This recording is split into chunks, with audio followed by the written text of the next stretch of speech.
Good evening and welcome to We the Village, produced by Ron Hall, and I am your host, Sharonda Allen. I am here this evening with Mrs. Janet Mack. She is the founder of Daughters of Zion. Welcome to the show, Janet. Thank you. Welcome. How are you? Very good, very good. Good. Thank you for having me. Yes, I'm so grateful that you are able to make it on the show this evening. I was able to MC your program this past weekend. Oh, it was so great. Thank you. And, sometimes we have to slide in, and I was supposed to be a model, but, I said, no, I'm more of an MC than a model because I'm only 5'3", a little short. But it's true. But it worked out beautifully. It was really a great transition. Thank you. So to start off, I would like to know, what is your educational background?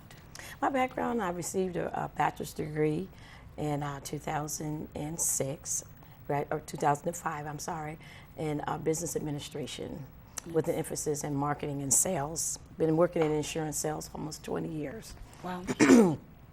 And then as I began to work in the popular sector and helping with women and writing insurance and families, I saw a great need that was within our family community. So it's interesting that you say We the Village, because I really stand by that. Yes. And I do believe that it does take a village to raise a child. Yes. And so I began to work in the insurance industry and in the homes every day with our community, with our families.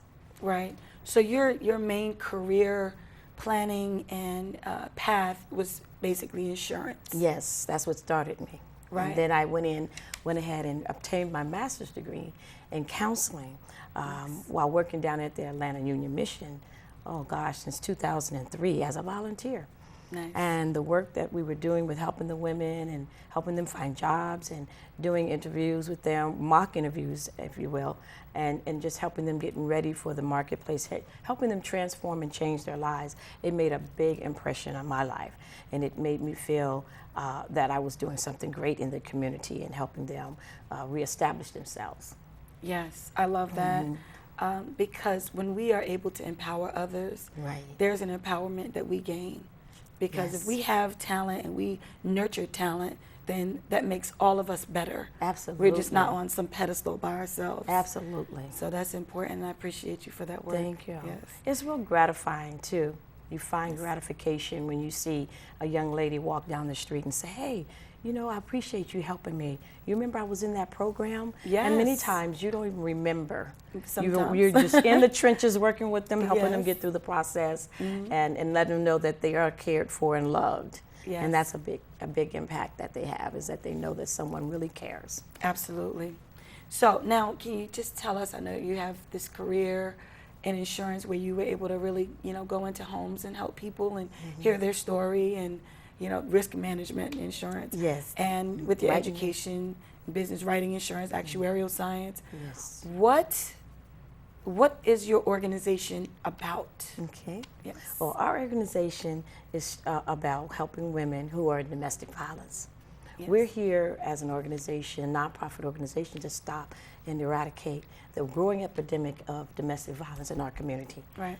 And what we advocate to do is to provide a safe house in the tri-state area, whereby we can help assist these women and their children. Yes. Because many of the children are affected by it as well. Yes. That's a big problem. Many of our women are being killed daily. You hear it in the news every day. Someone was killed, domestic violence, And so we want to be a safe house. And that's what we're doing as a transitional home.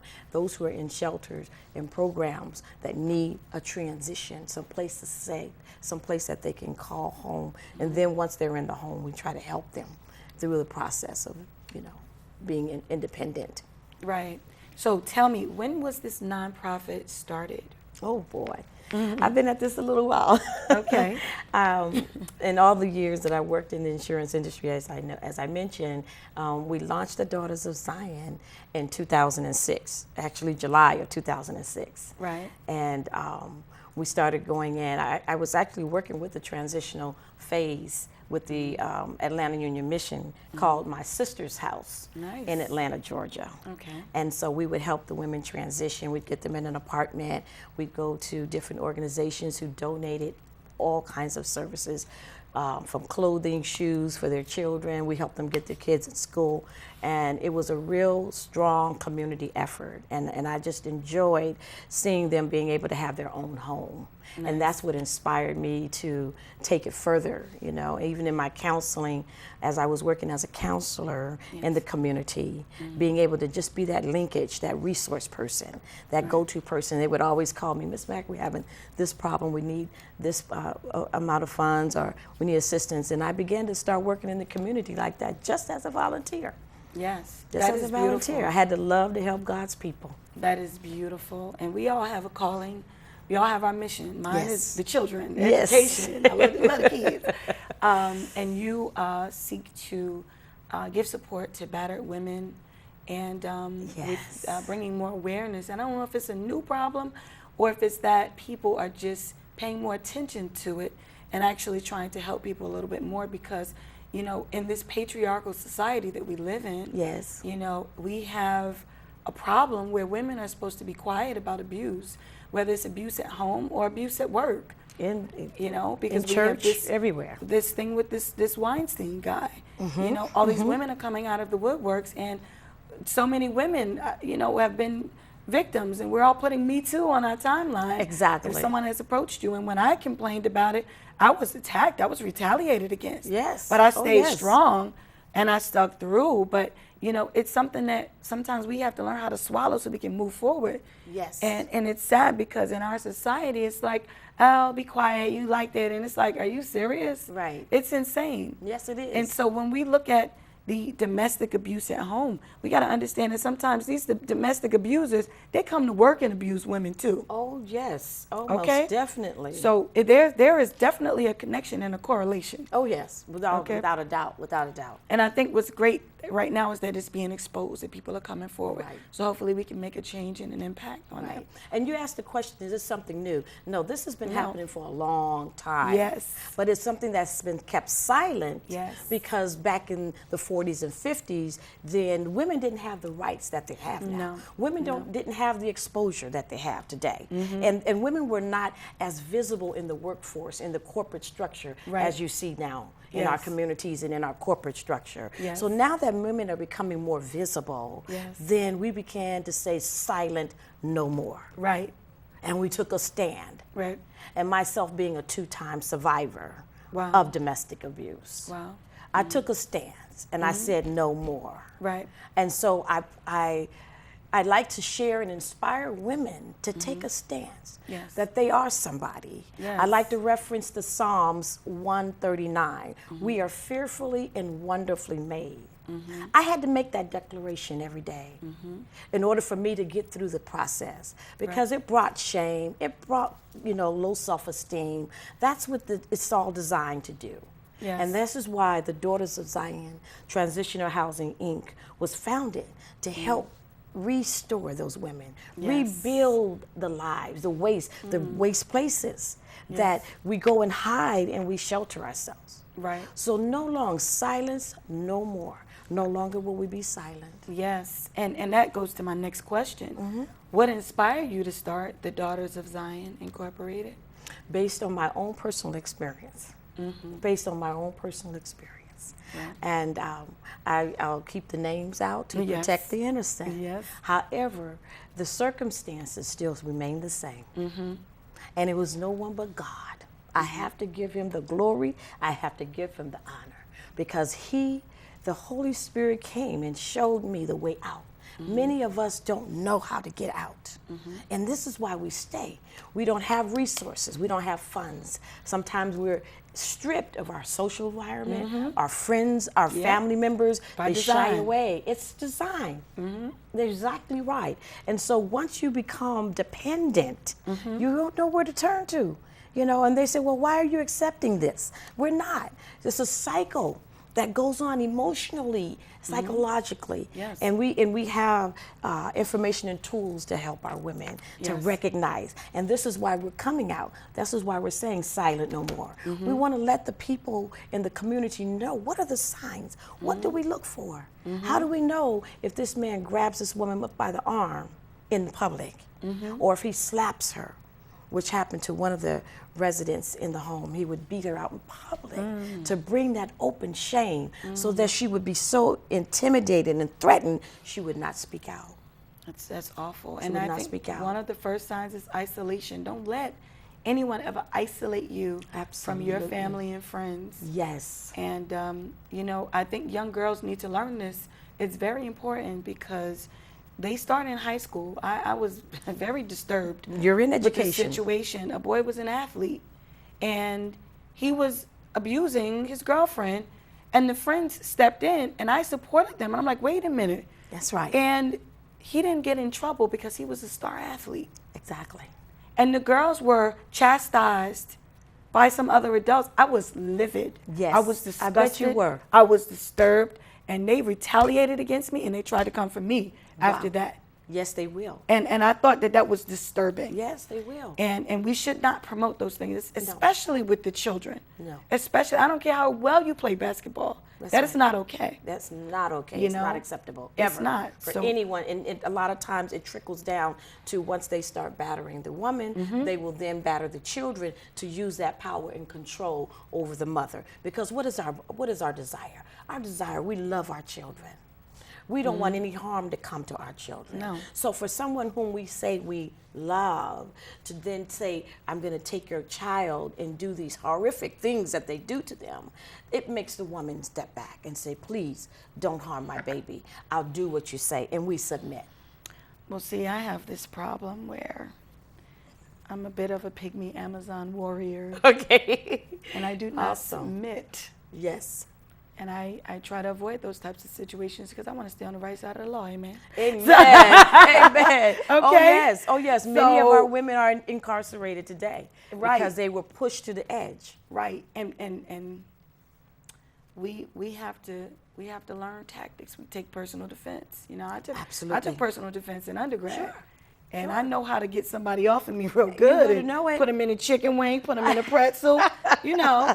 You better kick 'em in the incapacitate 'em, shin. You know what I'm saying? Use your keys. Put There's a so little- many tools and weapons that we can use. Hello. Yes, Exactly. yes. You know, but It's so important. yeah. Because many times when we're entrapped, we don't know what we can use. We Exactly. use any means that we can. Right. And we have to be resourceful in that way. Absolutely. So in that vein, what is your vision for the Daughters of Zion? Where do you see it going? I know you want to have transitional housing, but what is like an ultimate goal? Let's say there was a woman, you know, what do you want her to do after she's left this battered situation? Right. And that's the whole purpose for the safe house. Once they've left the battered situation, they may end up in a shelter. 9 times out of 10, they're living in a shelter system. That shelter would provide structure and curriculum and activities to help them process what they've been experiencing, from emotional distress, psychological problems that come from being abused over a period of time. And so what we are and what we advocate, our model is we equip with a heart to serve. That's what we want to do. And so the Daughters of Zion, Transitional Housing, Inc. is committed to aiding in this growing epidemic of that plagued our community and our streets, and helping the women. And so what we want to do is be a resource center. Our vision and our goal is to be a transitional home where we can provide services in that home, tools and training to help them through the process. We're going to provide counseling. We'll have a full-fledged counseling center. We'll have support groups. We'll have speakers and individuals coming in working with the women. We have a career assessment tool that we'll be using to help get them, if they don't have a career path or if they need job improvement to get an income to sustain themselves, we're prepared to do that. We're partnering with organizations within the community that are offering these training services, such as the Labor Department. They have an awesome work program, and they will pay them a small stipend while they're getting trained or going to a vocational training to get themselves in a place where they can become employed. And so those are the things the services that we're bringing to the table, honey. We're talking about making these women be self-sufficient. Yes, We love want it. them to be independent. Economic sustainability is very important. Yes. And I think sometimes, and I have this bias because when I was younger, in my early 20s, people would say, when you getting married? When you getting married? Oh, I'm like, yes. Oh, yes. Why is that the most important? Why are you not married? That does not label or define me, my Yes. wealth, or my worth. And I think a lot of times that pressure in our communities, in our agree. families, to get married really pushes people to just latch on to somebody. Yes, And prematurely. Prematurely. Yes. And I think one of the biggest problems is that women latch on before they have the economic sustainability on their own. Or self-identity. Or self-identity. Let's not forget that. They have Right. not, these young girls getting into these relationships, especially with older men. Mm-hmm. And I have to put that out on the table. That's real. Because back in the day, I'm a little from the old school. Back in the day, it was get an older man that was stable, that had income, and that could provide for you. Right. Those Right. days are gone. Yes. Those days are over. Provide for yourself. You better get your education now and be able to sustain yourself, and then find someone who can complement you. That's right. Find someone who sees your hard work and your admiration and inspire you. Yes. And this is why I'm so grateful to partner with you and working with the youth. Thank you. Because yes. with the men and the women now together, we can help stop this epidemic Yes. in our community and in Yes. our families. Yes. And mind you, there's no ethnic, racial discrimination with what we're offering here. Absolutely. No discrimination whatsoever. I find it global across the board. Yes, you do. Women have been exposed, used as a trophy. They want them to be beautiful, sit at home, and have the children and take care of the house. And that is not our new America anymore. No. That is not our youth anymore. Yes. So those days, that Leave to Beaver days are gone. Long gone. And long and regret about it. But now we've got to give our youth some tools to empower them, That's male right. as well as female. Absolutely. And so when I'm in the school system currently now, and I'm working in the educational system as well, Yes. and when I'm working in the school system with the children, I share these thoughts with them. Don't let someone degrade you. No. Some of the things that I hear the children speak and call themselves, I say, wait a second. No. You're better than that. And I'll tell the young man, hold it. Wait a second. This is some mother's daughter. Yes. Let's get it right. Yes. You know, respect her. And I love the fact now that the schools are bringing in the habits, the healthy habits, Yes. and respecting not only adults in authority, but respecting your coworkers, your fellow coworkers. That's right. I love that. That's important, you know, and this is such an epidemic, and like I said, you know, we have to change the paradigm. My grandmother Amen. said to me when I was a young girl, look, I don't care who you get married to, you still better be able to take care of yourself, and you still better have your own money. That's true. And, you know, I spent a lot of time talking with my grandmother when I was a young girl, when I was a young child. And my mother always says, you are just like your grandmother.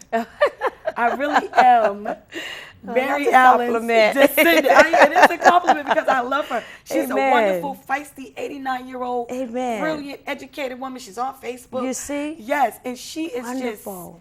just strong. And Right. I just feel like I have my strength from her. And I've seen her be amazing, and I just know that, Amen. you know, it's because she had her own economic sustainability, Amen. you know, and that's where we got to go. Unfortunately, many of our candidates and our women do not have that role model figure. No, they don't. Many of our women came from broken homes. Mm-hmm. Many of our women came from no father in the home, no one that showed them the way of what looks healthy.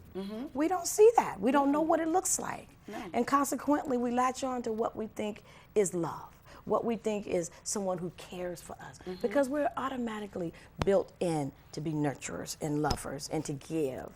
And so, yes, oftentimes with those women who become victims don't have that role model like our grandmother. Right, exactly. They don't know their grandmother. Right. Or maybe they Never might not met be her. as strong as mine. Or strong. I love her. Absolutely. Yes. Absolutely. So let me ask you, how many women and children are you planning to serve at your location? What is your location? Our location would be within the Tri-City area. As you know, when you're dealing with domestic violence, many times it's a hostile situation and it's in a crisis capacity. And so we want to keep the safe house safe, Right. because many times they will locate the women Oh, yeah. because they've lost that control. They've lost that power. And so we don't want them to be sought out. We want them to be able to feel safe, where they can begin to restore.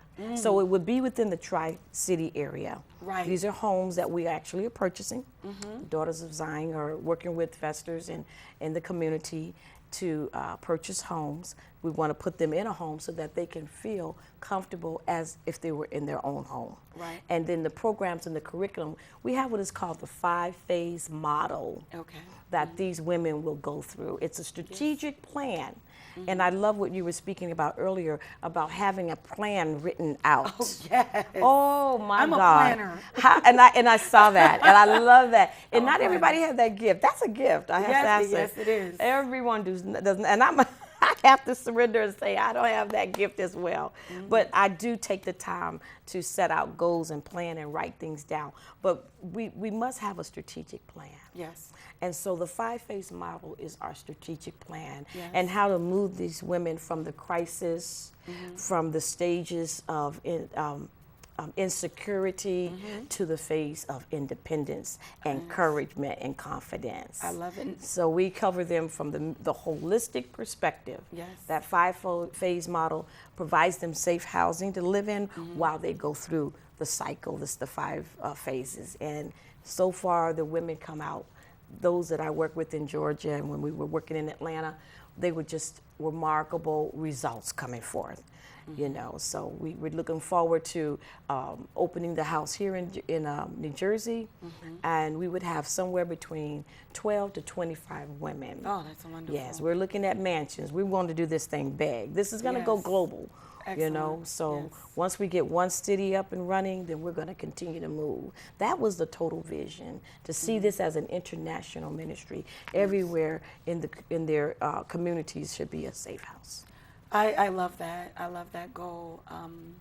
We all have, like I said, we all have our ministry. You know? Yes. And that's a beautiful ministry. I have a certain level of impatience with certain things. So but I'm so patient with children. Yes. I have a colleague that says, Sharonda, I wish that wonderful, kind, tolerant patience that you have for children, you have with adults. I'm like, no, but I'm growing, I'm learning. You're learning. Because you said to me on Saturday, you were so patient with me. Yes. And I felt so good about that, because I'm normally not patient with adults, because I'm like, you're grown, that's it, da-da-da. But Exactly. I understand, and in our own maturation, we learn how to be tolerant and how to reflect and how to deal. And I give a little bit more lenience to children, because I know that they are still developing, and there's certain expectations that I used to have for adults. But I have to understand we all didn't develop the same way. Absolutely. And that there is a certain type of tolerance that we must maintain. Right. And I think that part of empathy and understanding of people is something that, as adults, we need to continue to develop, and that's how we get to help others. Absolutely. You know, and I love your empathy. Yes. You know, Yes. I think it's given to me. Sometimes I say, God, you know, because I can't say no, I can't turn people down. You know, when a family comes to me in crisis, I'm finding some kind of way to help. Yes. Now, let me ask you, how long do the residents get to stay at these facilities? That's a very good question, because it was laid in my heart in prayer that this was to be a 2-year program. And so they do, because of the process and the services that we're providing, helping them clean their credit up, helping them get financially employed or gainfully employed, or even getting them on a career path, finding out what their strengths and weaknesses are. It takes time. It can take up to a year. I remember my first crisis that I was in. It took me 3 weeks before I could get off the floor crying. Wow. That's how broken these women come in. And so God gave me the vision to allow them the time that they need to heal. So there's a healing process that goes on. Yes. And so for that 2-year duration, and as they move through those 5-phase model, it gives them time to heal, time to marinate and reflect, and then begin to strengthen themselves. Yes. You know, at that last phase, and then knowing what it feels like to be independent, to take care of yourself. Yes. Keep yourself looking good. We're going to have hairdressers and we're going to take care of them from head to toe. My mother always stepped out. She was dressed from head to toe. She had her hat, her gloves, her purse, everything matching, looking good, and she was ready to go. I love it. Ready to go. She was ready to go. love it. And that was my example. Yes. You know, and so watching my mother grow up and seeing how she was always so well put together, right. and you know, that smile on her face was $1 million smile. Right. And so that's what we want. We want to see that come from our women. Wonderful. So now, how do you plan to recruit your clients at the Daughters of Zion? This program, because of the nature in which we operate, we will not be recruiting at all. We can't recruit because the process is a commitment. Okay. And in committing to yourself to make change. So how do you get the women to come to the home? So what we'll be doing is a referral source. Okay. So as we network and partner with organizations like Habitat for Humanity, Coalition for Battered Women, yes. Different churches and organizations, then they will go through that process. So we will be getting most of our clients as a referral base because it's an interviewing process that we go through. Mm-hmm. You know, we want to make sure that they're committed. That's what because the first goal for what we're doing as Daughters of Zion, Transitional Housing, we got to be committed. Absolutely. We have to be committed to helping them get through this process. Mm-hmm. And if we're going to commit to making sure that we provide everything we promise, mm-hmm. we must have a commitment from them. I agree. That they're willing and they're ready. And they're going to follow through and they will follow through. Great. Yes. Excellent. Yes. You got to follow through. Yes. If we don't follow up and follow through, then we're doing nothing. I agree. So what about your staff and possibly volunteers? Who will you have working at your facilities? Yes, a large portion, we will definitely be reaching out to the communities, just like your program, yes. where you were able to bring the young lady to help me, which was so great because it introduces them to a whole plethora of things that's going on in our community, mm-hmm. and teaches them commitment and discipline and being responsible. Many of the problems is that these women are not responsible for anything. He takes care of me, he does my nails, he makes sure I have the money, and so we become comfortable in that. Yeah. Oh, he must love me because he's taking care of me. Right. But there's a sad, sad day that comes that thing transition. There are consequences. There are consequences. And you know, the young lady that I bought, she's so amazing. She thanked me for the experience yes. of being there and hearing those stories. She's very responsible. She's a freshman, but she appears to be a senior. And, you know, she is just wonderful. And I try to encourage young people like her. And she told me in class today, she said, you know, you really inspire me to be everything that I can be. Yes. And my kids always say that. I just read over an essay from one of my girls in college now. And I'm like, oh my God, I feel so grateful. Isn't it gratifying? To be able to do that. Yes. Because I feel like I've built myself to be a certain way. Now I must build the children. Right. So and there's an old adage, each one teach one. Yes. We as women are responsible for teaching our children. Mm-hmm. And many times we have extended children. It may not be your natural children. Yes. But you'll have some children that will come to you because they're going to see the light in you. Yes. I have a lot of kids. Yes. You know? Lots of kids. Yes. So that's exactly what we aspire to do. Beautiful. And we will be working together. I'll be sending volunteers to help with certain things that you need to have done.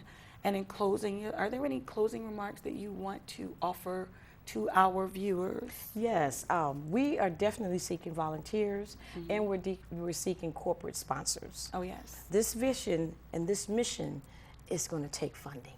Yes. It's going to take a collaborative effort. Yes. We're willing to partner with organizations who are getting funding to support the cause. Right. We're also going out, as you mentioned about the fundraiser that we did this weekend. Mm-hmm. There'll be many more fundraisers coming up, fashion shows, car washes, whatever we can do to help the children come out and the individuals in the community partner with us and join forces to help stop domestic violence. I just want to say thank you, Ms. Janet Mack, for coming and being interviewed. Thank you. And thank you for tuning in to We the Village. Yes.